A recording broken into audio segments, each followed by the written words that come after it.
श्रीमद् भगवद गीता ज्ञान यज्ञ प्रवचन क्रमांक 291, अध्याय 7वां ज्ञान विज्ञान योग और श्लोक क्रमांक 12।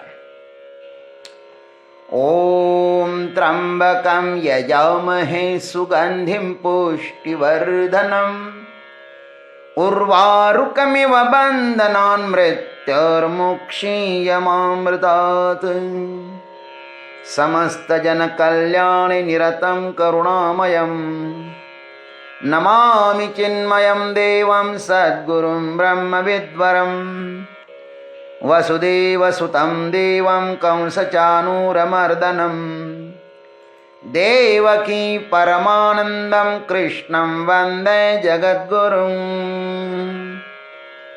ओम तत्सत। भगवान ने अब तक अपने रहने के लिए 14 स्थान गिनाए हैं। रसोहमप्सु, मैं रसोहमप्सु कौन्तेय, मैं रस हूं, मैं प्रभा हूं, मैं प्रणव हूं, मैं शब्द हूं, मैं पौरुष हूं, मैं गंध हूं, मैं तेज हूं, मैं जीवन हूं, मैं तप हूं, मैं बुद्धि हूं, मैं तेज हूं, मैं बल हूं और मैं काम हूं। ऐसी 14 विभूतियां बताई आपने।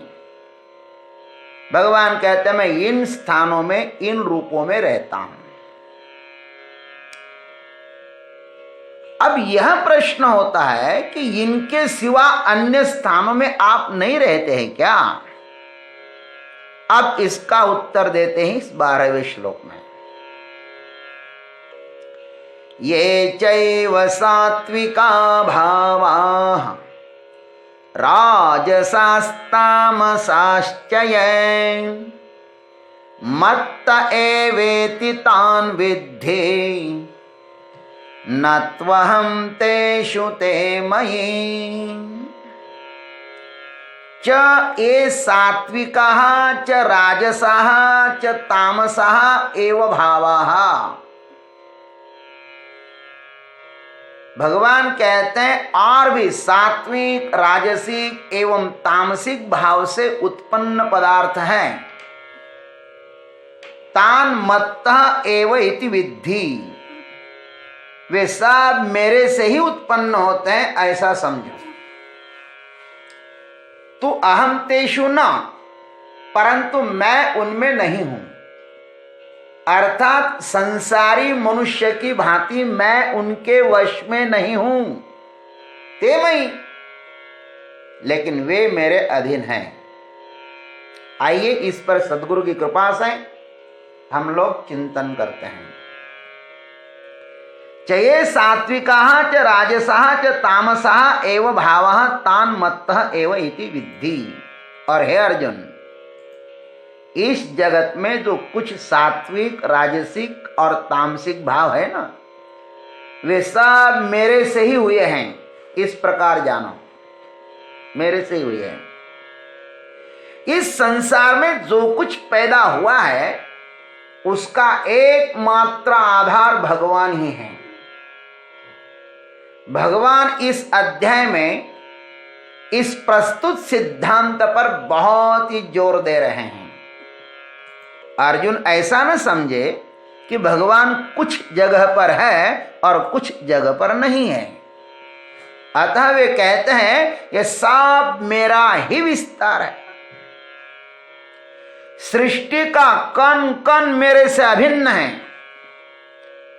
जिसको भी तुम छूते हो ना अर्जुन, वह मैं ही हूं। जिसको देखते हो ना, वह भी मैं ही हूं। देखने वाला भी मैं ही हूं और देखा जाने वाला भी मैं ही हूं। और जिसके द्वारा देखा जा रहा है वह भी मैं ही हूं। तमोगुणी का स्वभाव भी मैं ही हूं, रजोगुणी का वर्तन भी मैं ही हूं। अतः तुम उन विकारों को न देखो, उसमें जो मैं हूं ना उसका दर्शन कर लो, उसका साक्षात्कार कर लो। ये सब मूर्तियां मेरी ही हैं। मुझे पहचानो, मैं सब में हूं।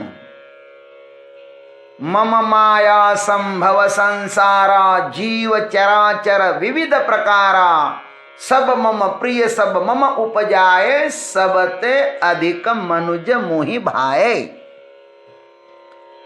मम माया संभव संसारा, मेरी माया से संसार प्रकट हुआ है। जो कुछ जीव है, पता नहीं क्या क्या है, सब मेरी माया का खेल है। सब मुझको प्रिय हैं, क्योंकि सब मैंने ही उत्पन्न किए हैं, लेकिन सबसे अधिक मुझको मनुष्य ज्यादा प्रिय है। सब ते अधिक मनुज मोहि भाए। यहां पर अच्छा बुरा जो कुछ भी दिखाई दे रहा है वह प्रभु से पृथक नहीं है। तीनों गुणों का अपना स्वभाव है। सत्वगुण सुख देगा, रजोगुण दुख देगा, और तमोगुण आलस्य निद्रा बेहोशी देगा। ये तीनों भी प्रभु का ही स्वरूप है। जैसे एक वृक्ष में तीन चीजें होती है, जड़ भी होता है, फूल भी होता है, पत्ती भी होती है, फल भी होता है। इसे ही हम क्रमशः तम कहेंगे, रज कहेंगे, सत्व कहेंगे। तम, रज, सत्व। इन तीनों में से हमें क्या चाहिए, इसका विचार हमें ही करना है। सत्व गुण में रहोगे तो मधुर फल मिलेगा, जिसको खाकर हम आनंद में रह सकते हैं। ये तीनों भाव हर वस्तु में हैं, हर व्यक्ति में हैं। आपको जो चाहिए सो ले सकते हो। संसार में सत्वगुण, रजोगुण, तमोगुण लबालब भरे हुए हैं। आप क्या लेना चाहते हो, आप पर निर्भर है। तम से उठो, रज पर चढ़ो, रज से उठो, सत्व पर चढ़ो और मधुर फल खाओ। फिर उससे भी ऊपर उठो और परमानंद स्वरूप परमात्मा में गोता लगाओ, क्योंकि वह परमात्मा इन तीनों के परे हैं। यह संसार इससे उत्पन्न हुआ है, अतः वह उससे परे हैं। जड़ उसकी सत्ता से ही है, किंतु वह जड़ नहीं है, वह चेतन है। यह प्रपंच उससे पृथक नहीं महाराज। प्रत्येक वस्तु में वह सच्चिदानंद स्वरूप बनकर बैठा हुआ है। नाम रूप को छोड़कर उसको देखो। नाम रूप जड़ है और वह चेतन है। जड़ में चेतना को देखो, मूर्ति में अमूर्त को देखो, यही तो परमार्थ है। भगवान कहते हैं तू अहम तेषु न तिमयि। यह भगवान की घोषणा बड़ी महत्वपूर्ण है। इस पर समस्त वेदों का सिद्धांत खड़ा है। इस अर्थ को बहुत से टीकाकारों ने अच्छी तरह नहीं समझ पाए। किसी ने कुछ लिख दिया, किसी ने कुछ लिख दिया। भगवान कहते हुए त्रिगुण मेरे से उत्पन्न हुए हैं और उनसे जो जगत उत्पन्न हुआ है उसको वे मोहित करते हैं, किंतु मुझे नहीं। ये त्रिगुण मेरे से ही उत्पन्न हुए है और उनसे समस्त जगत उत्पन्न हुआ है। और वे किसको मोहित करते हैं? जगत को मोहित करते हैं, मुझको नहीं मोहित करते हैं। मैं उनके वश में नहीं हूं, तीन गुणों के वश में मैं नहीं हूं। यह समस्त ब्रह्मांड मेरे से है, किंतु मैं उनमें नहीं हूं। क्या बढ़िया बात बताई भगवान ने। सागर कह सकता है कि इन लहरों का मैं उत्पत्ति स्थिति लय हूं, तो भी मैं उसमें नहीं हूं। यह सूत्र एक प्रकार की पहेली ही है। इसको अच्छी तरह समझना चाहिए। ज्ञानेश्वर महाराज इस सिद्धांत को समझने के लिए 6 दृष्टांत देकर हमारे सामने स्पष्ट करते हैं। वे त्रिगुण मेरे से ही उत्पन्न हुए है, तो भी मैं उनमें नहीं हूं, क्योंकि वे मिथ्या है, मैं सत्य हूं। जैसे मिथ्या स्वप्नावस्था में जागृत सत्यावस्था डूबती नहीं है। मिथ्या स्वप्नावस्था में जागृत सत्यावस्था कभी डूबती नहीं। वैसे देखा जाए तो स्वप्नावस्था जागृत का ही तो प्रतिभासित रूप है, तो भी वह जागृत अवस्था नहीं है, ध्यान रखना। इससे भी बढ़िया और दृष्टांत देते हैं। जैसे बीज में पूर्णतः रस ही रहता है, परंतु वही बीज जब अंकुरित होकर वृक्ष बन जाता है, तब उस लकड़ी में क्या उस बीज का गुणधर्म होता है? बीज से ही, बीज में रस रहता है, लेकिन वही जब लकड़ी बन जाएगा तो लकड़ी में वह रस है क्या, गुणधर्म है क्या जो बीज का है हो? वैसे ही त्रिगुण मेरे से हुए हैं, तो भी मैं उन त्रिगुणों में नहीं हूं। मेरे कारण वे है, उनके कारण मैं नहीं हूं, ऐसा कहते हैं। और भी एक दृष्टांत देते हैं।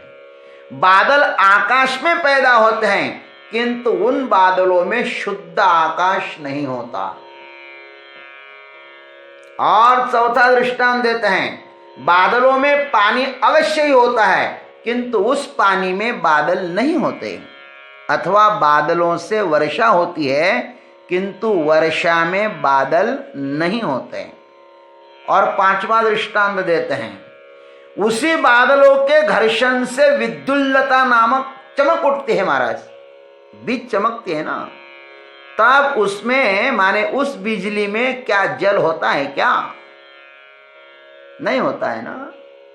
बादलों के घर्षण से वो बीज पैदा हो गई, लेकिन उस बीज में बादल नहीं है, पानी नहीं है। और भी एक दृष्टांत सुनो।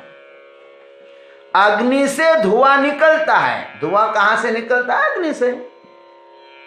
यह बात सर्वमान्य, सब जानते हैं कि धुआं अग्नि से होता है, लेकिन क्या उस धुएं में अग्नि होती है?